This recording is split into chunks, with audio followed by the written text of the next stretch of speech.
Ó Santa Rede Virgens, seja minha advogada, abençoe os nossos dias, ponha a luz em nossa estrada, para que a nossa graça seja alcançada. Brasil, nós estamos aqui na região oeste do país. Para sermos mais exatos, estamos na cidade de Goiânia, capital do Goiás. Aqui, na verdade, é o celeiro da música sertaneja. E foi exatamente daqui, da cidade do Goiás, Goiânia no caso, que saíram vários cantores como Bruno Marrone, Leonardo, Gustavo Lima, Zezé de Camargo e Luciano, Eduardo Costa, Marília Mendonça, que morreu, mas está enterrada aqui em Goiânia, Jorge Mateus, Maiara e Maraísa, Guilherme Santiago e muitos outros. Goiânia, na verdade, Brasil, é extremamente católica, como também conservadora, radicalmente protestante e com um número gigantesco de espíritas. E, por incrível que pareça, por falarmos em catolicismo, falarmos em igreja católica, o catolicismo na cidade do Goiás esteve presente desde a sua fundação. Então, pensar diferente da igreja católica aqui numa cidade como essa é fechar as portas para si mesmo. Porque uma pessoa sem fé nas tradições e nos dogmas das religiões ou da religião católica não se cria. E eu vim exatamente aqui para contar para você a história de Eduardo Rocha. Porque foi exatamente nesta cidade, em Goiânia, no Goiás, que ele, um homem de 35 anos, casado, pai de filho, um homem que foi batizado, crismado na igreja católica, fruto de uma família radicalmente conservadora e tradicional, se divorciou da fé, abandonou a crendice, desistiu dos dogmas do catolicismo, renunciou ao espiritismo, renegou a reencarnação e os mistérios da religião para ser um cético, um desertor da fé, um descrente, um verdadeiro ateu. E hoje nós vamos ouvir o testemunho de desconversão e saber o motivo pelo qual Edu abandonou suas convicções, a sua religião, os seus compromissos de fé com os supostos deuses, como também com o kardecismo, para viver uma vida sem medo e sem deuses. Mas fica comigo, porque logo depois da nossa abertura eu te conto tudo, em mínimos detalhes. Além da Fé, com Jason Ferrer. E outra questão assim, como foi que você descobriu que Jesus Cristo não era nenhuma espécie de salvador? Então, cara, tem vários pontos, né, que a gente deve observar, né? O primeiro deles é na prática, né? A gente for observar na prática, as pessoas falam, Jesus cura doença, Jesus faz milagres, né? E etc, né? Só que na prática nada acontece. O que a gente vê na prática são postos de saúde lotado de gente, crianças lá se padecendo, idoso padecendo, hospitais aí com crianças também. E esse Jesus, ele nunca cura, ele nunca dá as caras, nunca acontece, né? E aquelas pessoas que dizem, por exemplo, que isso faz parte, ou provavelmente estaria fazendo parte de algum plano divino e secreto de Deus. Crianças sofrendo no hospital, câncer comendo todo mundo, Covid-19 e por aí se vai. Então, cara, aí assim, já é um outro absurdo, né? Que as pessoas falam, né? Porque, por exemplo, se Deus é maravilhoso, qual que seria o plano dele colocar uma criança para sofrer, por exemplo, né? Se Deus é bondoso, se ele é justo, se ele é caridoso, por que tem pessoas passando fome? Entendeu? Pessoas pedindo no sinaleiro, né? E isso foi uma das coisas que me fez já questionar. Aí, partindo pro momento histórico, né?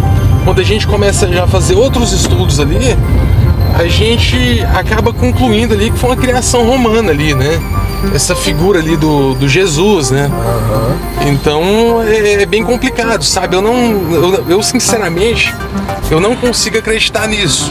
Edu, se Jesus fosse aquele ser, aquele personagem ressurrecto, você acha que o mundo estaria da maneira como está? Você acha que Jesus apareceria, conversaria, seria mais transparente, o mundo seria diferente se de fato, de verdade, esse Jesus existisse? Cara, com certeza. Se tivesse ressuscitado, no caso? Com certeza, né? Porque a promessa foi essa, né? Ele morreu pelos pecados e todo o mal do mundo seria eliminado, né? Não teria fome, não teria doenças. Edu, Assim, procurando aqui numa livraria um produto ateu, você não encontra. Mas o que você mais encontra aqui? Veja só, Jason. Olha lá, ó. Bíblia. Outra Bíblia aqui também, né? Tudo isso aqui, Bíblia. Tudo isso aqui, Bíblia. E a maioria do conteúdo também, todo um conteúdo voltado para o cristianismo. Voltado para a religião cristã, né? A gente observa que a gente está aqui numa das maiores livrarias aqui de Goiânia, né? E eu falei, vou aproveitar a oportunidade que a gente está aqui e vou perguntar se tem o livro Deus Não é Grande, né? Do Christopher Hitchens. E não tem, né? A gente olhou, muitas livrarias não tem. Inclusive, né? E já procurei em várias também, aqui da capital. Mas livros voltados para a fé cristã, tem um monte, como vocês podem observar aqui, ó. Olha lá. Até Bíblia para adolescente tem. Olha lá. Olha que interessante, né? E uma coisa que é interessante aqui, Edu, é que só nessa prateleira aqui, só nesse corredor, por exemplo, é uma área espírita. Sim. E olha a quantidade de livros. E assim, o que você lia por aqui? Cara, aqui, ó, é Livro dos Espíritos, né? O Evangelho segundo o Espiritismo, né? Livro dos Médiuns também. São literaturas ali interessantes de se ler, né? Mas para acreditar já é bem complicado, né? Quando a gente vira ateu, aí a gente já começa a ver isso com outros olhos, né? No olhar crítico, mais cético. Mostra para o leitor mais ou menos aqui o que você lia. Então, pessoal, vamos apresentar aqui para vocês, né? Tem esses livros aqui de Allan Kardec, né? Que seria O Céu e o Inferno, o Evangelho segundo o Espiritismo e o Livro dos Médiuns, né? Esse Evangelho segundo o Espiritismo aqui, ele é um livro que me fez... Uma das coisas também, né, dentre várias, que me fez virar ateu.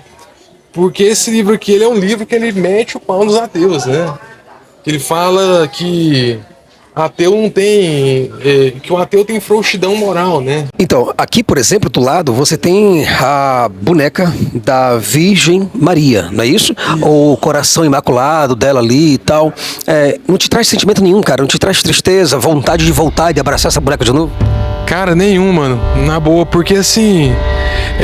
como eu sempre falo, né? Uma vez que você sai do sistema religioso, é praticamente impossível voltar, entendeu? E me admira muito as pessoas que voltam para o sistema religioso. Isso aí me deixa com a cabeça, diríamos, bastante confusa, sabe?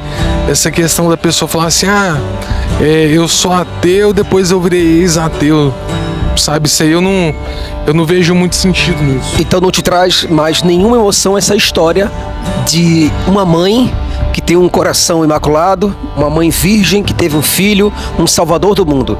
Então essa história não te fascina mais? Não, cara, isso é mito, né? Isso aí na verdade faz parte de uma mitologia e que ela foi inserida ali na nossa cultura, né? E que a maioria das pessoas, infelizmente, aqui no nosso país acredita nisso. Você está sem arrependimento nenhum, sem a menor vontade de voltar a ser cristão ou a ser religioso de novo? A possibilidade é zero, hein? Isso aí eu afirmo total, porque é aquela velha frase, né, do professor Eustáquio Presley, né? Religião é pura fantasia, é pura ilusão, é pura superstição. E para mim, né, quero frisar, o ateísmo é a verdade nua, crua, transparente e cristalina. Edu, é sabido que quando você saiu da Igreja Católica, você teve uma queda e aí você caiu no espiritismo. O que te fascinou, na verdade, o espiritismo? Cara, no começo, né, o espiritismo me fascinou em alguns pontos, né? Eu vou citar alguns aqui para vocês, né? Aquela questão de ter outra vida, isso me fascinou demais. Fascina muito a humanidade essa ideia, né? Demais, cara, porque assim, a gente se vê numa oportunidade, né? Parece, sei lá, é estranho dizer isso, mas seria uma oportunidade que a gente teria para recomeçar de novo. Tipo assim, se você, sei lá, não ganhou dinheiro nessa vida, então na outra a gente vai ganhar, vai ficar milionário e tal, não sei o que, a gente vai ter mais coisas, vamos consertar os erros ali que a gente teve nessa vida, na outra a gente voltaria uma pessoa melhor, né? Isso foi uma das coisas que me fascinou, entendeu? E eu assistia muitas das vezes, ouvia comentários de pessoas que diziam ter experiências, né, com espíritos, né? De pessoas que tinham, sei lá, intuições, né? Que falavam com mortos. Assim, me diz assim, muitas pessoas que estão em casa agora, elas perguntam assim, tudo bem que o Edu não teve experiência com espírito, talvez ele não teve a mediunidade legal, né? Ou os espíritos viram que ele não teve uma evolução boa e não quis se contatar com ele. Mas o que você acha daquelas pessoas que dizem que tem experiências sobrenaturais com esses espíritos? Por exemplo, Kardec, o Allan Kardec, ele, o Hippolyte de Isard de Rivail, ele disse que escreveu o livro dos espíritos, o Evangelho, o Céu e o Inferno, baseado no que os espíritos estavam dizendo para ele. Aí eu pergunto, como é que você faz para entender isso? Você não fala, mas aí, Kardec falou? Vocês têm certeza que quer ouvir minha opinião sobre isso? Quero, com certeza o público quer ouvir, quer ou não quer? Cara, aquilo ali é puro charlatanismo, é pura mentira. E eu vou explicar o porquê, entendeu? Se você pegar ali o Livro dos Espíritos, por exemplo, que seria um livro ali de perguntas e respostas, né? Quem tiver curiosidade pode buscar aí, buscando na internet também. Vocês vão ver que é um livro ali de perguntas e respostas. E o curioso disso é o seguinte, que essas perguntas e respostas, elas são baseadas em interesses humanos. Entendeu? As respostas são baseadas em interesses humanos. Então, partindo de tudo isso, fica fácil da gente identificar. E parece que Kardec, inclusive, lia bastante, né? E a ciência estava numa produção muito aquecida na época dele também, né? Então ele lia muito fisiologia, biologia, era professor também, não é? Sim, ele era professor, ele não era um cara leigo, ele tinha conhecimento, assim, conhecimento de vida. Era pedagogo também? Era pedagogo, entendeu? E um dos argumentos que eu vejo da galera usando, né? Tanto com Kardec quanto com Chico Xavier, eles falam assim, eles eram verdadeiros porque eles não tinham dinheiro, eles não eram ricos e tal, não sei o que, né? Eles usam desse argumento. Kardec era bem de vida. Ele era bem de vida, ele não era rico, mas era bem de vida. Só que vale ressaltar, diante desse argumento, que não é só de dinheiro. Que as pessoas têm vaidade ali pelo poder, elas têm vaidade ali pelo reconhecimento, que eu diria que o caso tanto de Kardec quanto de Chico Xavier foi a questão do reconhecimento. Eles não estavam nem aí para dinheiro, entendeu? Eles queriam ser reconhecidos ali. Uma coisa interessante assim, por exemplo, o Chico Xavier, que eu estou falando aqui, ele escrevia com duas mãos ao mesmo tempo. Né? Muitas pessoas, quando se pegam diante desse fenômeno, Edu, dizem, poxa, realmente o camarada estava com alguma coisa ali, certo? Então, assim, muitas coisas que ele escrevia, quase 70%, 80%, não sei se uma linguagem fria, né? Mas funcionava. E muitas pessoas que estavam ali choravam, porque recebiam carta de filhos, de pais, certo? De parentes mais próximos. Como é que você entende isso? Você que largou o espiritismo por ver contradição nele, mas o que você acha desses fenômenos? Cara, isso daí é tudo fingimento. Na boa, assim... o pessoal, cada um que tem sua fé, entendeu? Não me leve a mal por isso, mas eu vejo isso como fingimento. E tem também a questão do TDI, uma doença psiquiátrica, né, que é o transtorno dissociativo de identidade. Sim. Onde pessoas têm várias personalidades dentro dela e uma delas é uma escritora, por exemplo, uma pessoa nata que conhece a linguagem fria das coisas, na verdade. Eu associo isso mais com uma questão psiquiátrica. Sim, com certeza. Inclusive, teve até um relato, né, da família do Chico Xavier, que ele fala, uma vez eles estavam numa estrada, né, dentro de um carro lá, e de repente Chico pegou e falou, para o carro, porque tem um cavalo ali na frente, e não tinha nada, entendeu? Aí a família dele, o pessoal tudo, não tem nada aqui, né? E ele, não, mas tem um cavalo aqui na frente, eu tô vendo um cavalo. Então, Isso aí a gente pode observar que é como você citou, pode ser uma condição psíquica. Por exemplo, Chico errou quando falou que na Lua havia uma civilidade lá, uma civilização.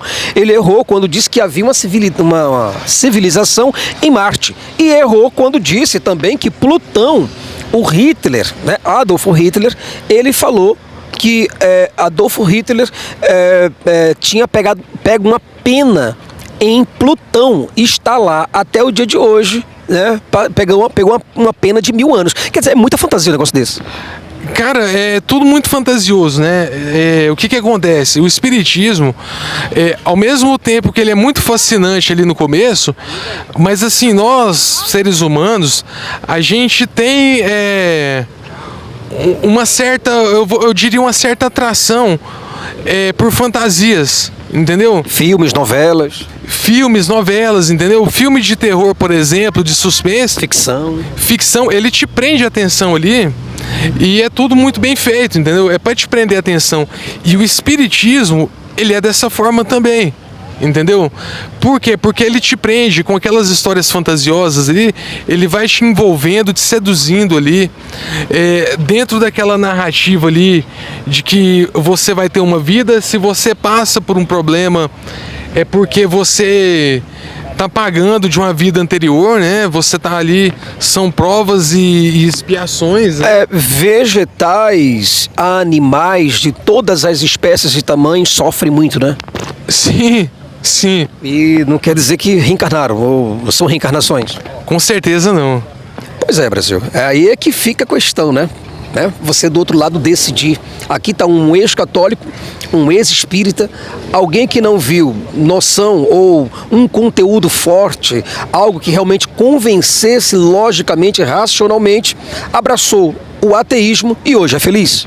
Totalmente, cara, porque assim, quando você vive uma vida sem crença, sem superstição, entendeu? Sem qualquer tipo de situação que vai prender ali seu emocional, porque eu costumo dizer que a religião ela prende o seu emocional. Entendeu? E quando você vive sem isso, cara, a sua vida é outra, entendeu? Porque eu lembro que quando nos tempos de católico mesmo, eu pensava assim, pô, se eu não participar da missa, entendeu? Vai acontecer algo de ruim, a minha semana vai ser ruim. Isso já era superstição, não era, Edu? Era uma superstição, entendeu? Porque o próprio padre, sacerdote, ele falava o seguinte, que ele tinha uma fala assim, que domingo sem missa, semana sem graça. Gente, calma, que isso daí, tá? Como é que é, rapaz? Fala pra mim de novo, repete. Ele falava assim que era domingo sem missa, semana sem graça. E o que a gente entende, o que eu entendo hoje? Uma vida desgraçada, sem graça é desgraçado, miserável, uma vida ruim, né? Uma tempestade. Se você colher uma tempestade, problemas, dificuldades, azar, é porque você não teve um domingo legal. Sim, é porque você não foi na missa aos domingos, né? E eles falam, e isso é tudo muito bem pensado, porque para as pessoas irem na igreja, para as pessoas estarem lá aos domingos e participarem e não se afastarem daquilo, porque, sei lá, se por exemplo ele na autoridade religiosa dele, se ele virar para você e falar, não, só acredita em Deus, tal, reza aí em sua casa, faz o bem, isso não tem sentido, não tem valor para a igreja, porque a igreja precisa de pessoas lá. É uma armadilha, no caso. É uma armadilha, entendeu? A igreja precisa de pessoas lá, né? Pra quê? Vamos ser mais direto. Porque sem pessoas não tem dinheiro, entendeu? E as igrejas, infelizmente, vivem de dinheiro. Mas muitas pessoas dizem assim, olha, por mais que os ateus digam que Deus não existe, deve existir algum tipo de Deus, porque o designer inteligente, Deus fez todas as coisas muito perfeitas, árvores, frutas, legumes, certo? Todas as coisas. Mas o que você acha também de imperfeito? O que você acha que esse design inteligente teria errado? E outra, se esse design inteligente existisse, nós seríamos o almoço dele? Cara, agora começaram, né? Essa bobagem do design inteligente, né? Eu vejo que tem uma galera aí que tá entrando em lives, debatendo sobre esse assunto, né? E todo dia falar, porque Deus criou, tem um ajuste fino, né? O ajuste Tem fino, a parada do ajuste fino também que eles inventaram. Cara, de inteligente esse designer não tem nada, né? Não tem nada. Você aí que acredita nesse design inteligente, eu te convido a ficar uma semana na selva. Boa! Boa! Bomba! Gostei. Foi simples e certeiro. Uma semana na selva, largado e pelado. Fica lá uma semana e vamos ver esse ajuste fino, se é tão maravilhoso tudo isso que o design inteligente criou para você. Cobra, escorpião, mosquito e tantas outras doenças espalhadas. Tantas outras coisas. Então aí. você não vê propósito num cara que cria um mosquito para matar mais de 900 mil pessoas por ano. Não tem sentido nenhum isso aí. Não tem sentido algum. E o pior, cara, é porque assim, a gente tenta explicar para as pessoas, a gente tenta mostrar a realidade, a gente vai lá, traz teorias, traz algumas provas, entendeu? Evidências fortes, né? E as pessoas não acreditam, as pessoas falam, não, o meu Deus é um Deus maravilhoso, que ele criou o universo, que ele fez o ajuste fino ali, né? E tal, não sei o que, e você tá errado porque você não acredita. É assim que essas pessoas agem. Você se sente inferior a um cristão, a um crente, a um lavado e remido no sangue de Jesus, a um salvo? Sinceramente, não. Eu tô com quem aqui? Lucas, Lucas, tem quantos anos? 21. Você é de onde? Aparecida. Aparecido de Goiânia? Isso. Me diz uma coisa, Lucas. Você acha que uma pessoa que perdeu a fé em Deus, que não tem fé nenhuma, que não acredita em Jesus ou não acredita em Deus, aquelas coisas todas, você acha que uma pessoa dessa, ela tem condição de ser feliz, de ter paz? Não tem. Como que você acha que deveria, que é uma vida de uma pessoa? Me descreve mais ou menos como é que é a vida de uma pessoa que não acredita em Deus. Eu acho que seria... Assim, tem um meio que tem muita gente que não acredita em Deus, é bem sucedida e tal, só que eu acho que não vai muito além não. Mas tu conseguiria me descrever mais ou menos como é que seria a aparência, ou o jeito, ou a conversa, o argumento, sei lá, a vida de uma pessoa que, na verdade, não está dando crédito nenhum para a Bíblia, não acredita em Jesus, no Espírito Santo, certo? Não tem menor respeito à religião e a Deus. Como é que você acha que deve ser a aparência dessa pessoa? Eu não faço muita ideia não. Mas você acha que a pessoa dessa é feliz? Eu acho que lá no fundo mesmo, eu acho que não é feliz não. Vou te mostrar aqui uma pessoa que não acredita em Deus. Quem? Não acredita em Deus. Ele? Ele não acredita em Deus. Não? Não. O que você acha? O que você olharia para ele assim e diria que ele é diferente de uma pessoa que acredita em Deus? Não, assim, eu respeito a religião e tal. Tem um, assim, como fala a Bíblia, né? Amar o próximo como a ti mesmo. Então, O que você teria para dizer para uma pessoa que não tem Deus no coração? Agora me pegou. Porque, tipo, a religião dele, ele segue. Não, ele não tem religião. Não tem. Não tem, ele não tem Deus, não tem Jesus, não tem Espírito Santo, não tem nada, ele é ateu. Só ateu, só não acredita. O que você diria para ele? Agora me pegou. Eu acho que não tem muita coisa a falar não, só que tem que... Você é crente? Acredita em Jesus? Acredito. Legal. E o que você diria para uma pessoa que não tem Jesus no coração ainda? Eu falaria que ainda há tempo, né, de poder acreditar. E o que você diria para uma pessoa que está aqui na tua frente, que na verdade tem Jesus no coração? Cara, eu diria assim, primeiramente, né, que nós ateus, nós somos pessoas normais, temos vidas normais, como qualquer outra pessoa, né?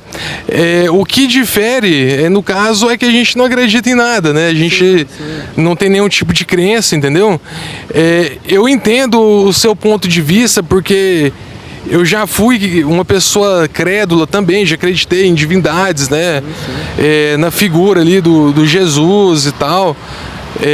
De todas essas divindades que a gente conhece por aí, e em busca de conhecimento ali, não só conhecimento, mas questionamentos também, né? Eu cheguei à conclusão de que essas coisas não existem. Essas coisas foram feitas ali. Funcionamento, alguma coisa? Por não ter funcionamento, as coisas divinas? Também, não só por isso, mas também como por não ter lógica, né? Muitas coisas não têm lógica, né? Quando a gente pergunta, sei lá, para alguém que tem uma crença, qual que é a origem ali como que surgiu o homem, né? Por exemplo, né? O interessante é que o religioso da denominação cristã, ele vai falar que o homem veio do barro, né? Como tá ali na escritura, né? E se a gente perguntar lá pros maias lá, vão falar que veio do milho, né? E a gente cada um tem uma versão, né? Cada um tem uma versão, né? Uma versão diferente. E o interessante é que quando a gente conta isso para um cristão, essa teoria, essa especulação de que veio do milho, o cristão ele morre de dar risada, né? Ele acha engraçado. Mas assim, por exemplo, desculpa, vamos terminar aqui agora, tá bom? Não quero te incomodar, não. Mas me diz uma coisa, quando a pessoa fala que o homem veio do milho, certo? E o outro diz, não veio do milho, veio do barro. O que você acha de mais cômico entre os dois? Acho que o barro, sei lá, porque... O barro faz mais sentido que o milho. O milho. Legal, cara, legal. Bom, você permite lá a tua imagem lá pro nosso canal, Além da Fé? Vixe, é demais, velho. Obrigado, hein? Brasil, o Edu, na verdade, o Eduardo Rocha, ele não se contentava com um Deus invisível, um Deus misterioso, inaudível, inacessível, um Deus indecifrável e secreto. Então ele começou a desconfiar, a questionar as suas crenças, inclusive as crenças familiares, e a duvidar da sua própria fé, e desafiar o império da Igreja Católica. O Edu Rocha foi um homem muito envolvido desde cedo com os rituais da igreja. Ele foi batizado, fez catequese, recebeu a confirmação através da crisma, e por muitos anos a fé católica foi uma parte central da vida dele. E por ilusão, ele pensava ter encontrado o conforto, a orientação, a paz na comunidade cristã. Mas ele percebeu que tudo isso não passava de engano, fabulação, ficção e imaginação, Brasil. Muitas pessoas, por exemplo, Edu, falam assim, essas pessoas que perderam a fé, que são incrédulas, pessoas céticas, é porque elas nunca tiveram um relacionamento com Deus, porque elas nunca buscaram a Deus de verdade. Como é que a gente faz para quebrar esse mito aí, essa falsidade? Cara, isso aí, no meu ponto de vista, né, é simples, né? É só a gente tentar agir com a racionalidade, com a obviedade, né? Só que, infelizmente, Jason e amigos que estão assistindo, né? Infelizmente, a nossa cultura, como eu já falei outras vezes, a gente tem ali aquela raiz religiosa, aquela cultura religiosa que dificulta a gente poder sair desse sistema, que por sinal foi um sistema extremamente bem bolado, bem pensado para poder aprisionar as pessoas, né? Mas eu digo assim, você particularmente buscava Deus com sinceridade? Cara, buscava.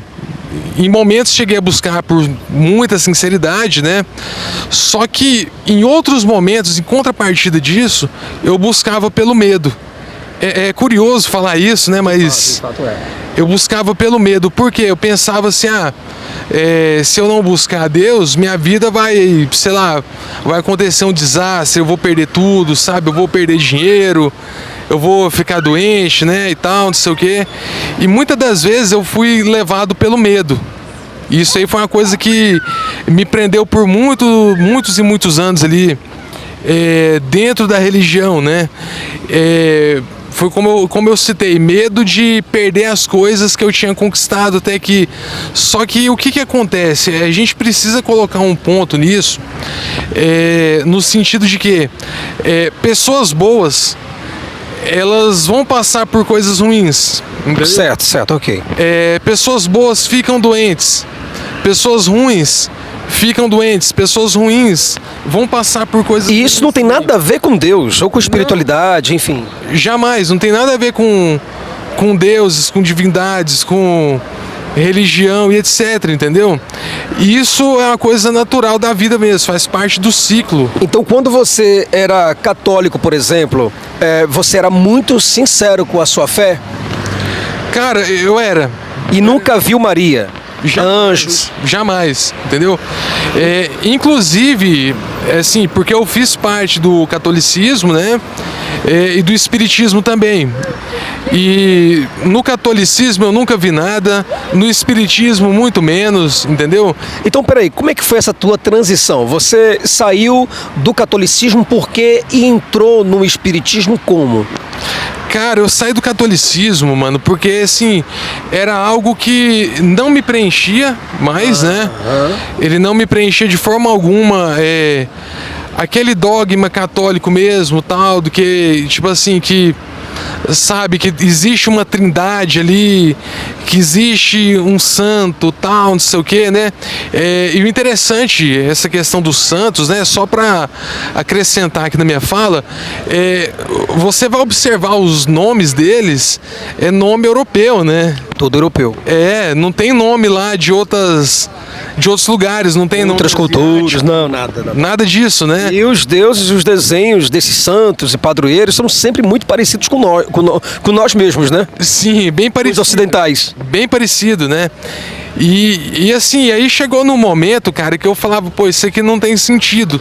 Mas assim, quando você fala assim, Eduardo, isso aqui não faz sentido, mas o que te levou a pensar, isso aqui não faz sentido, o que não fazia sentido pra você? Sinceramente, cara, tudo. Por exemplo, eu vou citar alguns exemplos de coisas que não fazia sentido, né? A questão do céu e inferno. Isso não faz sentido, entendeu? Porque eles colocam de uma forma, tal, você vai pro céu se você for bonzinho e tal, não sei o quê, como se existisse um lugar físico ali que fosse aquele determinado céu, né? Da mesma forma, eles falam, o inferno também, né?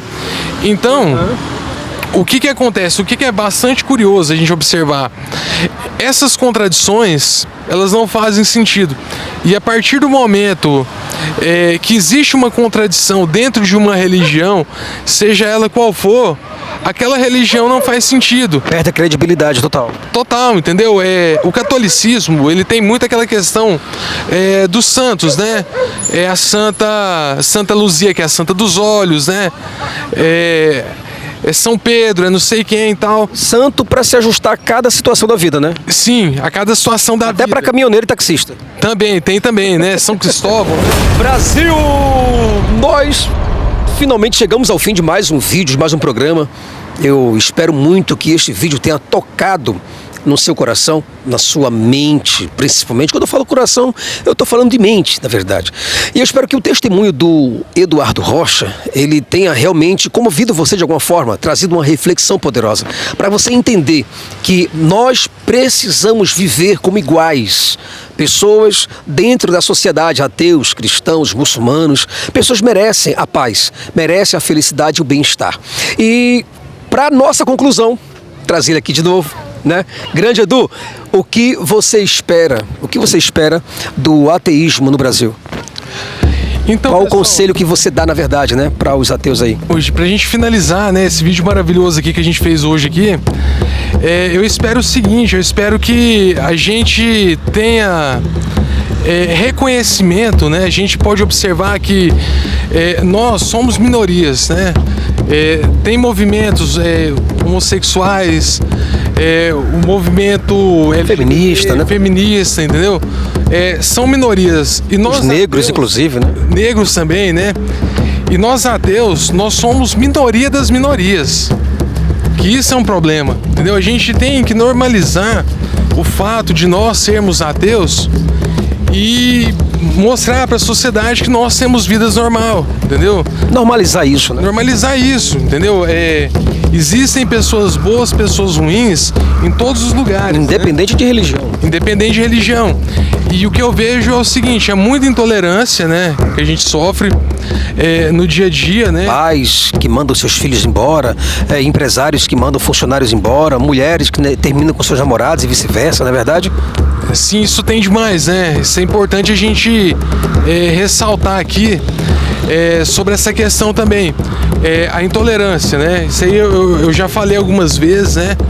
E eu quero aproveitar a oportunidade para falar um pouco sobre isso. Essa questão da intolerância, a gente pode observar,